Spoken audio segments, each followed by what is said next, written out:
Welcome back to The Rock Room and another episode of the Rock Your Divorce podcast, where we help men successfully navigate the divorce process in a healthy way. I'm your host, Stephen Valente. If you're like me, you are struggling with feelings of anxiety. You may be having guilt or shame. You may have anger and resentment. You may be lonely or in full depression. If that sounds like you, then you are absolutely in the right place. Because in today's episode, we're not only going to talk about those feelings and a few more, but we're going to give you the number one way to not only cut out all that noise, but also crank up your healing and emerge the rock star that you are. So if that sounds like something that you're interested in, then plug in, turn it up, and let's hit the stage. Okay, so as we discuss on this podcast, if you focus on just 7 key areas of your life each and every day, you will not only navigate that divorce process in a healthy way, but you will absolutely be able to emerge and thrive as a rock star after it's done.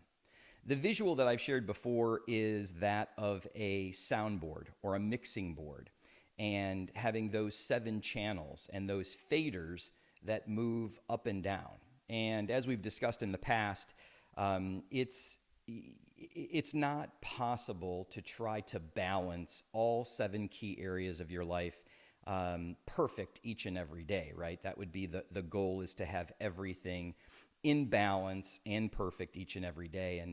And to set ourselves up for that idea or thought is really setting ourselves up for failure. But if you continue to focus on them and you keep those in mind and you understand what's going on each and every day in your life and you take steps to try to keep those in balance, you will absolutely emerge much more healthy, right? And really be able to set yourself up in a foundation to thrive afterward. So in today's episode, we're going to focus on that third part of your life, the third key area of your life, and that's emotional. A study shows that only 25% of men go to any type of counseling or therapy during their divorce process or even after, and that's compared to 60% of women that go to counseling or therapy. And why is that important? Well, women by and large have better emotional support networks. They have better tools to deal with such a long and difficult and emotional process, but men don't. And if you don't take those steps, to get yourself into that kind of mind, working with your emotions and all that, the studies show that you are 2 times likely to suffer from depression and 2 times more likely to suffer from anxiety than your former spouse, going through the same emotional process that this divorce is bringing you. And also, you are 8 times more likely to kill yourself versus your former spouse if you don't deal with those emotions and if you don't get a handle on everything that's going on in your life. And one of the things that I'll commit to you is that we're gonna take subsequent episodes and we're gonna talk about these different feelings, right? We're gonna talk about a lot of the emotion around the divorce, and we're gonna get specific on some stages of the divorce and the feelings that you're feeling during different stages of the divorce, or even after the divorce when everything is done and you have to move on with your life. We're going to take subsequent episodes to do that. But today, I really wanted to focus kind of on that first part of your mental health, the mental and emotional key area of your life, and that is committing to therapy. So when you think about the emotional side of your life and you think about what does it mean to even go to therapy, let's talk about some of the mistakes that I made, some of the mistakes that men that I'm coaching or have coached have made, and I'm sure they'll resonate with you. So the first one is probably the easiest to figure out, and that's men suppress our feelings. We suppress our feelings, we push them down, we avoid the emotional part of what we're going through. In another episode, I talk about, finding peace and productivity, right? Which is if we stay busy and we stay doing things that are positive, we won't have to deal with some of these negative emotions. And I will agree that that's a good thing at a time or for a time. But I will also tell you that if you don't deal with the emotions during the process, and especially as you come out of this process, they're going to haunt you. They're going to ruin you moving forward. And that's we see it a lot, right? We see it a lot with men. We kind of have this lone wolf mentality. I don't need anybody. I can do this myself. I definitely don't need a therapist. I don't have the time. I don't have the money for a therapist. We make excuses to ourselves, and we feel like somehow, some way, the act of going to a counselor, going to a therapist, talking through the emotions that we're feeling is somehow a weakness for a man. But I'm here to tell you it's not, right? It is absolutely not, because if you don't start dealing with the emotions that you're feeling, especially very early on in the divorce, and for 70 to 80% of you, you didn't see this coming, or you knew that you were in a bad marriage and you knew that you weren't happy or she wasn't happy, but you didn't think the divorce process was even an option, right? That's what the statistics show. So a lot of this emotion hits you and you don't necessarily know what to do with it. So as men, we normally just avoid it, or we somehow, some way suppress it, and we think that it's miraculously going to go away, or we're going to feel better, or just give me some time and I'll be fine. You're fooling yourself if you think that that's the case, okay? Some of the other mistakes that I've worked with men on is, and you may be having these obsessive thoughts or these obsessive actions, right? You're hyper focused, you're hyper fixated on some of those feelings. And that can be devastating. It can be absolutely devastating and crippling throughout the day, especially at night when you're laying there alone, thinking about all of the scenarios, whether they're realistic or not in your mind, about what's going to happen to you, what's going to happen to, most importantly, your children, your finances, and how you're going to move on for the rest of your life, especially if this was the love of your life and you did not see it coming.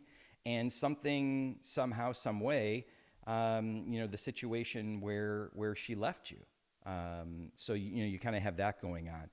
I think some of the other emotions that you're feeling, when you take a look at the anger, or you take a look at the resentment that you're feeling, not only to your former spouse or soon-to-be former spouse, but you're kind of looking at the world with negativity. And we talked in a previous episode about consuming that positivity, removing that negativity. If you haven't seen that episode, I encourage you to go take a look at it, because I think it's important for you to be able to manage both the removal of negativity in your life, but also incorporating and deliberately incorporating positivity in your life.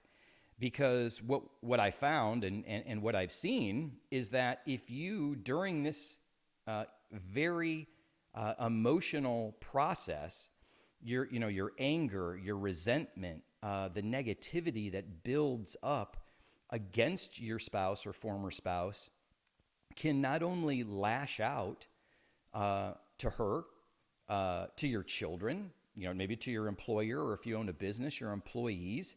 And that's not good short term, and it's definitely not good long term for relationships. I've seen men that have blown up during the divorce process, and it was used against them during their divorce mediation or their child custody hearings or whatever it was. And if they had been dealing with those emotions on a regular basis with the help of a counselor and a therapist and support groups and some of these other things, they would have been better off. And all they did was a disservice to themselves. So, think about that. Some of the feelings, the emotional feelings that you're having to deal with, for men, sometimes what we do is we just move to reckless behaviors, or we try to numb the feelings that we're having with substances or situations, right? You have individuals that may run to alcohol, may run to prescription drugs or illegal drugs. You may run to pornography, right? To numb or to disassociate, especially if you're lonely or you're feeling these feelings of aloneness and loneliness. But you have these reckless behaviors, and again, if you take a look at how those behaviors can be used against you by your former wife or soon-to-be former wife, and against you and their divorce process, especially when it comes to child custody, you're just setting yourself up to be taken advantage of because you, as a man, can't control your emotions. You don't know how to do the right thing, make the right decisions, do the right thing, and control the emotions because you get caught up in the toxicity. You get caught up in the drama. You get caught up in the emotion that's going back and forth in this divorce battle. And if you don't know how to do that, you're going to lose. You're going to lose every single time, not only short term, but as I mentioned just a few minutes ago, the relationships between friends or family, or most importantly, your kids. If you're not controlling yourself along the way, it can be devastating long term for you and your children. So be on the lookout for that. Couple of the other things. What I have noticed too is when the men that I work with, or even in my own personal story, when you go through this divorce process, we have a tendency to look at blaming our former spouse or soon-to-be former spouse. We blame the people around us that we're going through. We look negative at the world and how certain things are happening or not happening for us. And through the divorce process, and subsequently as things move on within that process, you're going to feel that there's a lot of blaming and all that to the actual process itself, especially the legal process. You may feel that things are unfair. You may feel like you're being taken advantage of. You may feel like, and we're going to talk about those feelings, and I've already addressed some of those in previous episodes, but we're going to feel our way through some of those things in future episodes. So don't look at that as a blaming game. You might have those feelings of blame. You may also start feeling feelings of resentment and you want revenge. And again, I encourage you to work through some of those feelings so that you don't do anything. You don't say anything. You don't write anything. You sure as hell don't act anything that's going to get you in a position where the uncontrolled emotions make you do things that can be used against you later.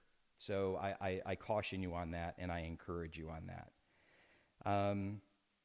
And ultimately, I think it comes down to, as a man, to be able to get through this process, you really have to start to look at more of the future, right? You have to look at, this is a season of your life. These emotions that you're going through, however high or low you may feel throughout the day, the surges of emotion that come to you and leave you, sometimes minute by minute, hour by hour, depending on what you're doing in the day or what you're not doing in the day, you really have to look at that as this is a season. This is a short blip that will be over. And how you handle these things right now through this process is ultimately going to help you become the man that God has intended you to be, the man that you are striving for throughout this process and through these 7 key areas, so that you can really, truly emerge the best man that God has intended you to be, the best man that you know that you can be, so you can absolutely thrive afterwards, right? But if you don't take care of your emotional health, if you don't get your emotions in check, then what you are doing is not only are you not navigating this in a healthy way, and you are doing and saying things that can be used against you or that can cause you much more harm and much more loss and heartache in the future, but you're really doing yourself a disservice. You're really doing yourself a disservice. So you're probably asking, okay, I appreciate that. I'm looking at this. Third key area of life is my emotional health. And now, what are you telling me to do? Well, I'm telling you, first and foremost, you have to commit to going to therapy, right? You absolutely have to take your emotions in your own hands, your emotional health, your emotional well-being as a man, right? And be able to not only work through this with a professional, but be able to then utilize that to your advantage, not only during the divorce process, but well after, as you're thriving in your life. So you're probably then saying, okay, fine. How do I do that?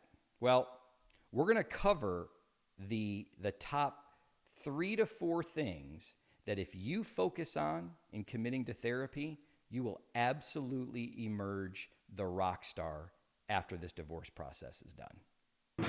Okay, so before we touch on the 3 or 4 top things that you can do when you're committing to therapy, not only that helps you navigate that divorce process in a healthy way, but will absolutely help you thrive afterwards. Let's talk a little bit about therapy and the change of perspective that I want to encourage you to take before this starts. The first thing is that you may have gone to marriage counseling during the time before the divorce was filed by either you or your former spouse or soon-to-be former spouse. What I want to encourage you to think about is most men have a tendency to say, oh, well, counseling or therapy didn't work to save our marriage. I don't believe in it. It didn't help. I didn't like my therapist. They excuse after excuse after excuse on why counseling and therapy will not work in your life, okay? So I want to encourage you to, regardless of what the experience was with your former spouse or soon-to-be former spouse in couples therapy, I want you to have a different perspective on going through therapy yourself and being able to handle your emotional health and your emotional well-being, not only in the process that you're in today, but after. And I struggled with that myself a little bit. I had, until I made the decision to commit to therapy, prior to filing for divorce, I really felt like I could do it on my own. I really felt like I had the tools. I was man enough. I was smart enough. I had experience. I can fix what's going on in this marriage, and I can help make it better, right? And also, as the process went along, I kind of told myself that, I can handle the emotions that I'm feeling. I can deal with this. I don't need anybody else to do that. And that's where I was wrong, right? So I wanted you to change your perspective a little bit and think of it this way. We talked in previous episodes about having a faith-based mentor, right? A spiritual type of mentor that's going to help you on your road to building a very strong foundation in your faith, but also to help you evolve in your faith during the process and after. We're going to be talking in subsequent episodes about other types of coaches and mentors, whether that's a financial expert or a a physical trainer and a nutritionist, or all of these things. So as a sports analogy, instead of a music analogy, we have coaches that coach some of the most amazing athletes, and they still have coaches, right? No matter how great the athlete is, whether you're talking about an Olympian, whether you're talking about an NFL or an NHL or an NBA player, you have coaches for a reason. And we had a previous episode where I talked a little bit about what a music producer was, or what a record producer was, and how that impacts a band and the band's ability to be the best artist it can be, to take the artist's raw talent, right, the raw vision, and take it from an artistic approach to a marketable consumer product, right? Because that's what the music industry is. So you still need a coach. You still need, in this case, an emotional coach that can help understand what you're going through, that has studied and learned and works with people each and every day that are going through the same emotions that you are.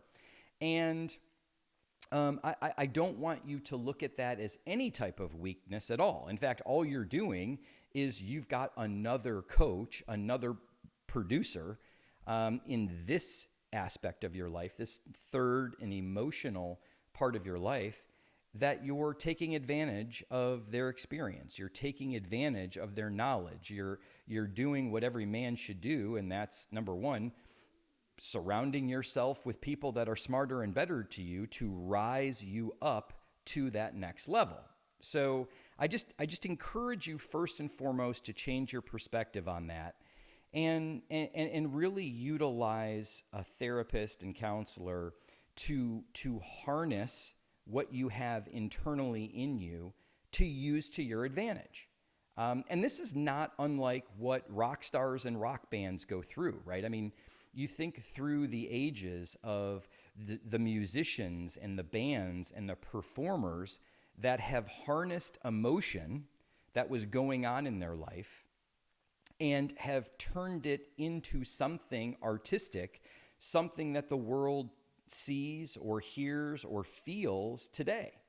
And, you think about kind of, the history of it, and some of the rock stars that are out there that have been very vocal about their emotional health. I think of James Hetfield from Metallica, who is very open and honest, not only about his addictions, but on his fears and his anxieties. And even a guy who's been doing, music for 40 years has all of these insecurities when he hits the stage, which is unbelievable to me. But at the same time, too, he's still human. He still has a past. He still has demons that he has not yet either dealt with or dealt with fully through therapy. And there's a couple documentaries that you can watch on Hetfield alone when it comes to his emotional health, and kind of how he's utilized that in his art and in his craft.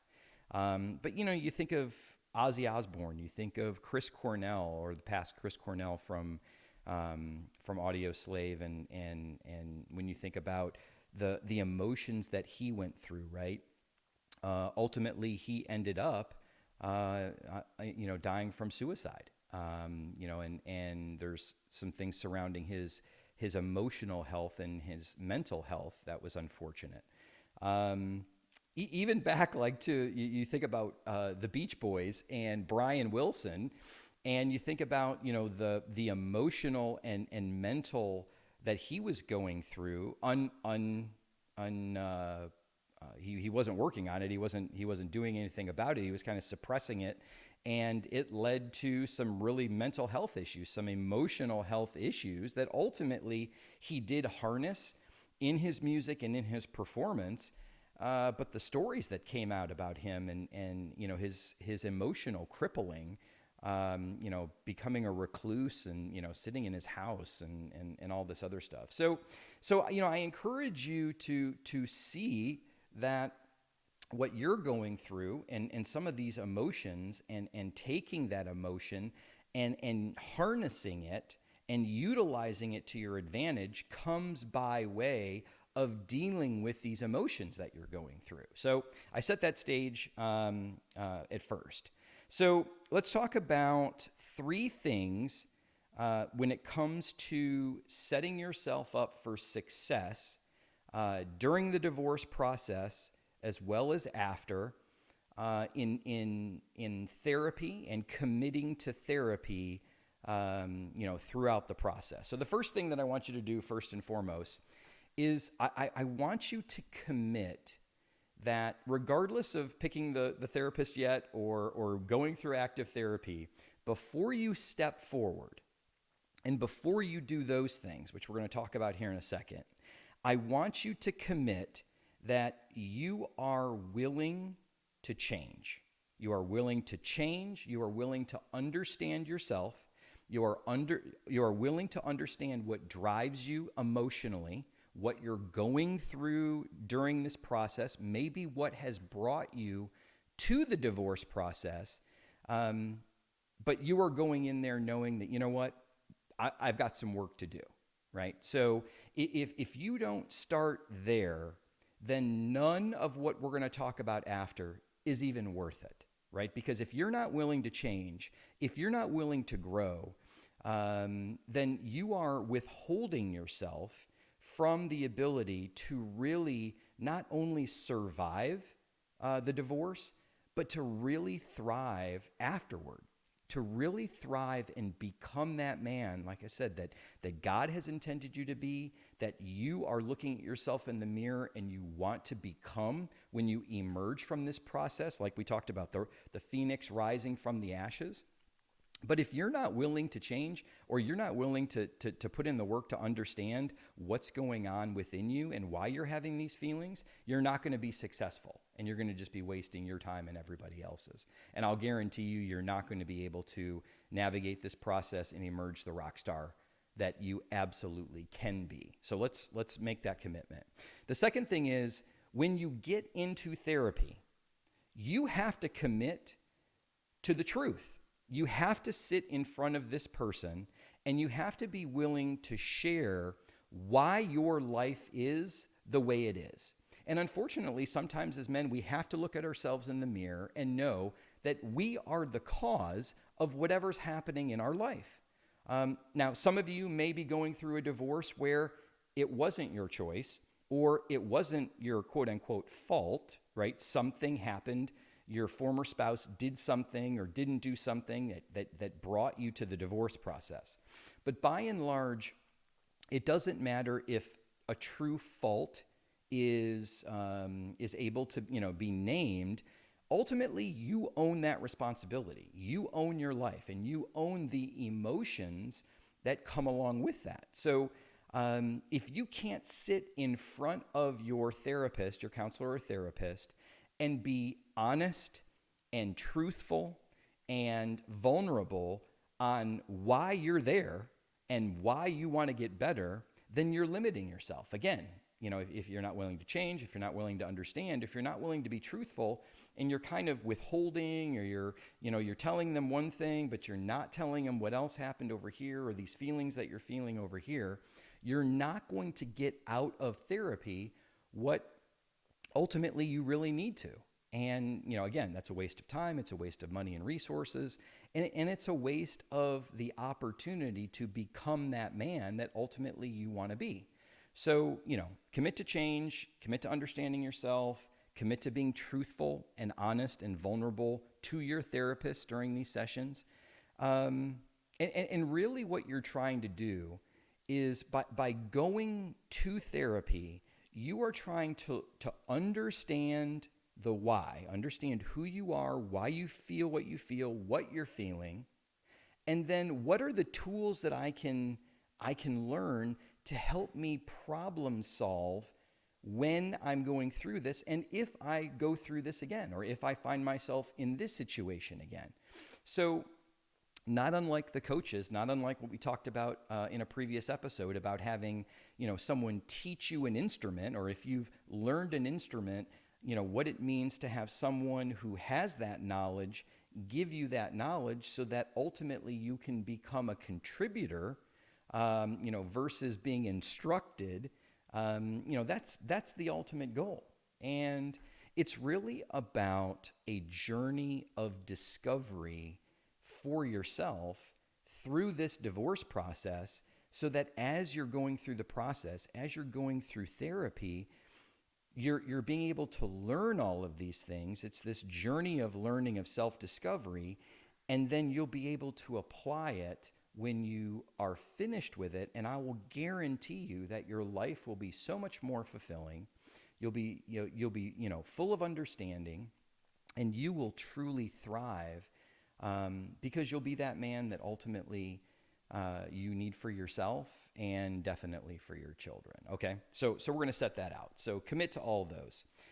So let's talk about your therapist, because it's not just a matter of going online, typing in therapist, and showing up to the first office that has an availability, or the first therapist that has an availability, right?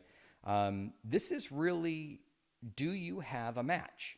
Have you found a personality that works with your personality? What is their history? What are they best at? And in my experience, what I found was that when I went online and I started looking for therapists that would help and understand my specific situation, it really started well before the divorce process. I went on and I looked for a therapist that had been married a long time, because they have bios on the website. So been married a long time, had kids, similar age range, right? So life experience and maturity and all this other stuff. Mine just so happened to be female, right? And I liked that because it gave me even a different perspective of some things, which added value. But what I encourage you to do, because I've seen it happen in the past, is that a man will go to a therapist or counseling session, and the therapist and the man don't necessarily click, right? There's not, and it may take a couple sessions to kind of find out, is this the right person? But I would encourage you to, just like you do a job interview, or eventually when you get back in the dating scene, which we're going to talk about well beyond your divorce, you have to start to understand what is this person about? What are their strengths? What makes them tick, right? Like, how can their perspective and their education and their knowledge help me understand me? And then learn the tools that I can apply that makes me a better man in the future.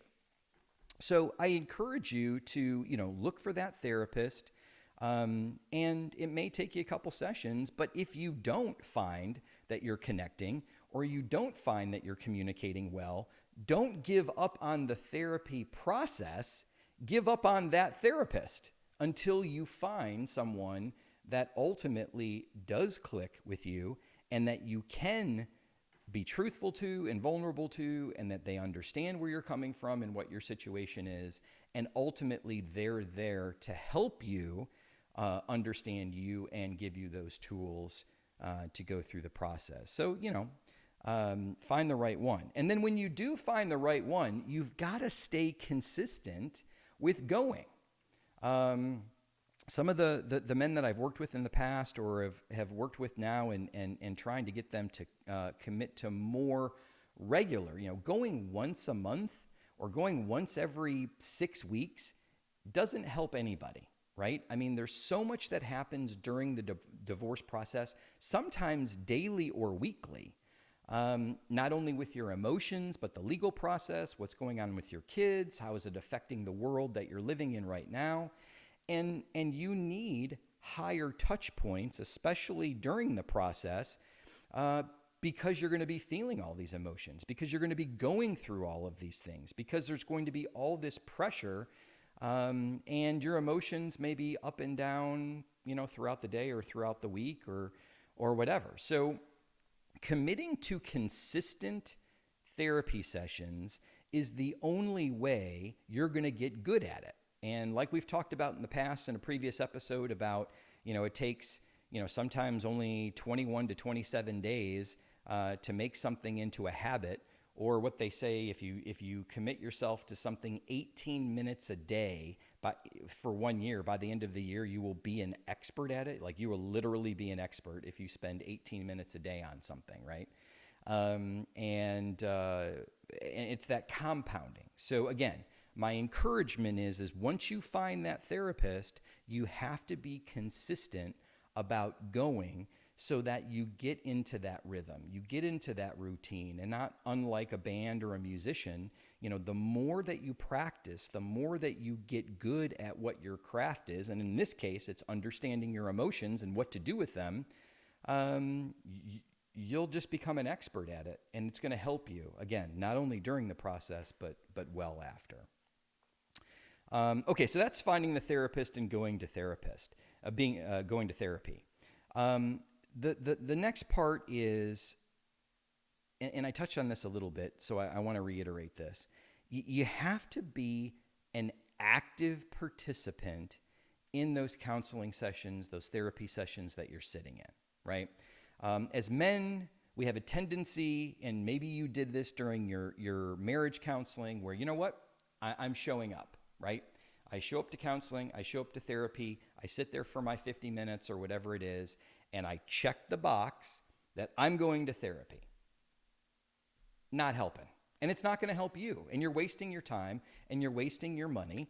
Or if you think that you're going to walk in to a therapist's office or do a virtual now, and you're just going to sit there and talk, you're wasting their time, you're wasting your time, and you're wasting your money doing it.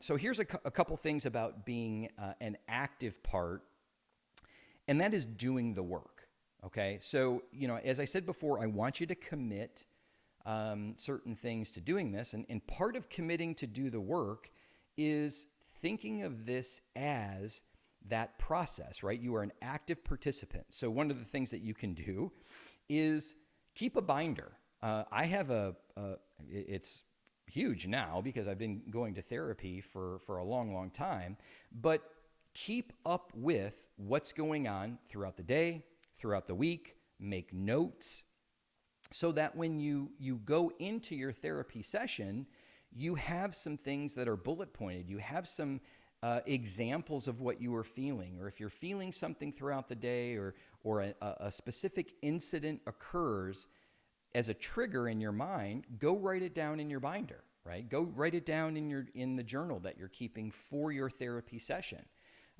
because that's going to help you organize your thoughts. If you only have 50 minutes, every week or every other week that you're going, you have to be clear and concise. So keep that binder. It also helps you look back, and, you can review, you can take a look at what you've been through in the past. How are you applying what you're learning now? It's a really nice record keeping of the things that you're learning, the things that you're going through, and ultimately what your progress is going to be throughout the process and when the process is done. So I encourage you to keep a binder and make that agenda, right? So whether you email your therapist before you go, or when you sit down after your pleasantries, some of us like pleasantries before we start, some of us don't. Some of us like to just jump into therapy and maximize the 50 minutes. The things that you can do are to be proactive with your session. So what I like to do is I like to recap with my therapist, okay, this is what's going on good in my life, right? I bring her up to speed kind of on what's been good since our last session. And here's the things that I need help with. And sometimes we focus on one. Sometimes if there's a couple, we'll hit the big ones first, and if we have time later on. But ultimately, you have to take control of your therapy session. You have to be the one to say, this is what I'm feeling.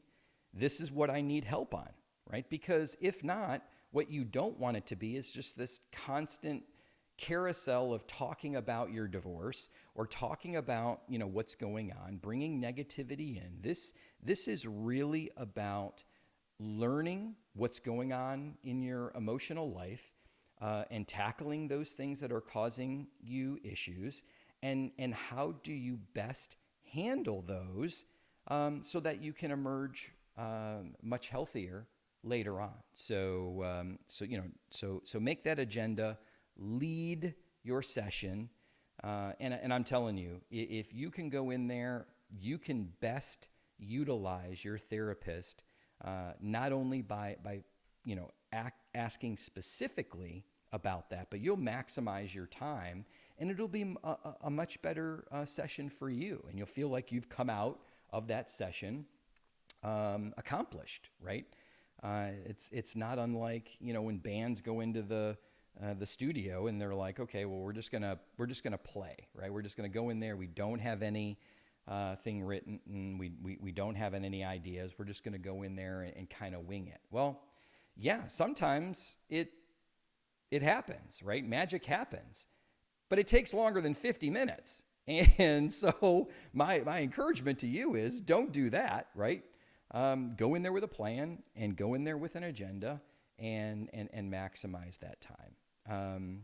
And I think ultimately, like I said, with the binder or like with a journal, you really want to track your progress. You really want to see the tangible results, coming out of these therapy sessions, utilizing the tools that you're learning, dealing with the emotions that you may have from your past or you may have about yourself during this process, to understand that, and then be able to look back from the future to back and say, hey, look, this is where I was, this is where I am today. This is what my fears were, this is where we are today, right? This is a situation that threw me off in my emotions at one point, and look at how I can handle that today, right? So again, quick recap. Commit to therapy, commit to being truthful and honest and vulnerable. Find yourself the right therapist. You might have to do some interviews, but do that. And consistently go to therapy and do the work, right? Keep a binder, set an agenda, and have that perspective that this is something for you to help you become the best possible man that not only God has intended you to be, but when you look yourself in the mirror, that you want to be for the people that you love, most importantly, yourself and your children. So if anything that I said today resonated with you or struck a chord, I encourage you to go over to www.rockyourdivorce.com, schedule a free 30-minute phone call with me, because I know that I can help you navigate the divorce process in a healthy way and emerge a rock star after. I also ask that you like and you share and subscribe to this podcast. And if you know men that are going through the divorce process now or have recently gone through the divorce process and still need some help, share the Rock Your Divorce podcast. Welcome them to the Rock Room so that we can help them not only navigate the divorce process in a healthy way, but emerge and thrive afterwards and become the rock stars that we all are. That concludes today's episode. I thank you for watching today, and I look forward to seeing you again here in the Rock Room for another episode of the Rock Your Divorce podcast.